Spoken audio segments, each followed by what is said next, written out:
नमस्कार, आप देख रहे हैं B9 News 24 की खास खबर। गौ माता को राष्ट्र माता का दर्जा दिया जाए, इसके लिए 22 सितंबर से होगी पद यात्रा।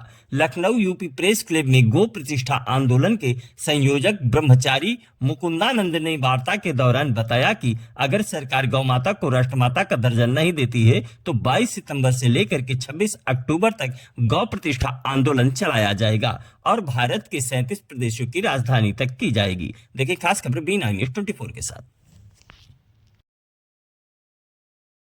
सवाल ही नहीं है। जो भी गौ माता की सेवा करे उसका संरक्षण करना उसका दायित्व है।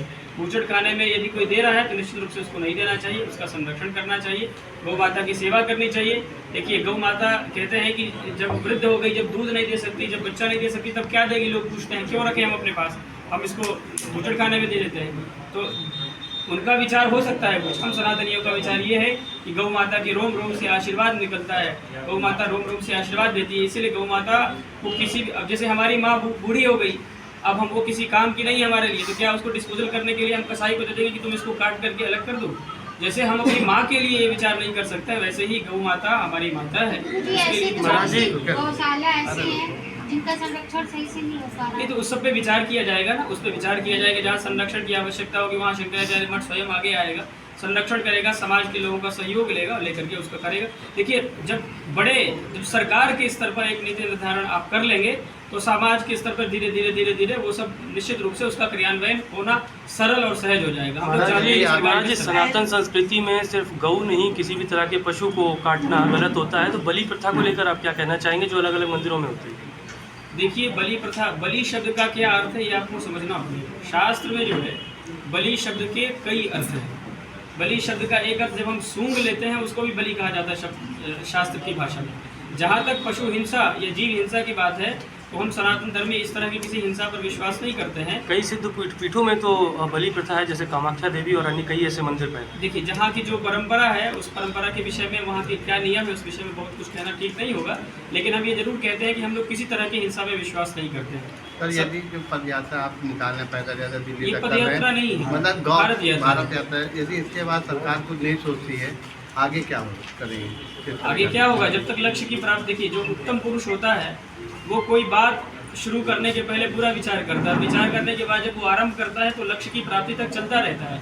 तो हम लोग निश्चित रूप से समाज के शंकराचार्य जी के अनुगमन करने वाले लोग हैं। शंकराचार्य जी महाराज स्वयं हैं, उन्होंने यदि किसी बात को उठाई है तो जब तक लक्ष्य तक नहीं पहुंचेंगे हम निश्चित रूप से प्रयास करते रहेंगे।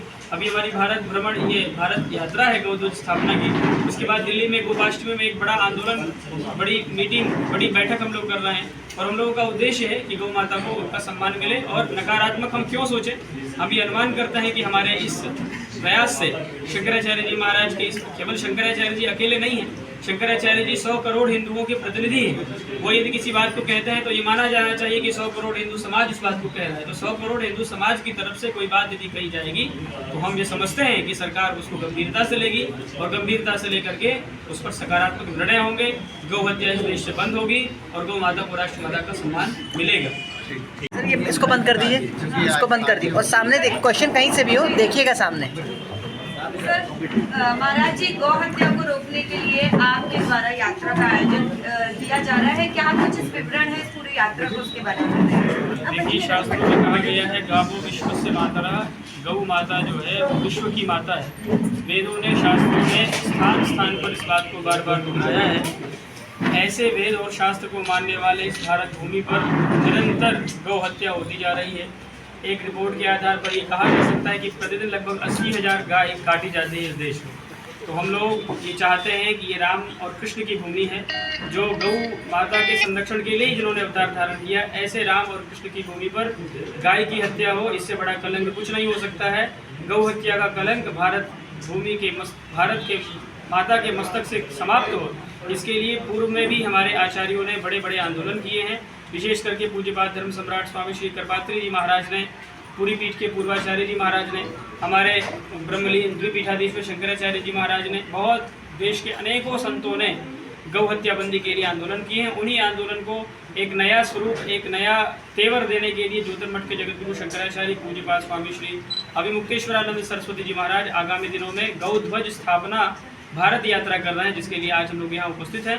पूज्य शंकराचार्य जी की यात्रा 22 सितंबर से शुरू होकर के 26 अक्टूबर तक जाएगी, जिसमें वो 33 दिन में 33 प्रदेश की हर प्रदेश की राजधानी में जाकर के गौध्वज स्थापित करेंगे, उस प्रदेश के गौ भक्तों को संबोधित करेंगे, पत्रकार वार्ता के माध्यम से जन जन तक अपने संदेश को भेजेंगे और उनका एकमात्र उद्देश्य है कि गौ माता को पशु सूची से हटाया जाए, राष्ट्र माता घोषित किया जाए और इस भारत देश के ऊपर से गौ हत्या का कलंक पूरी तरह से समाप्त किया जाए।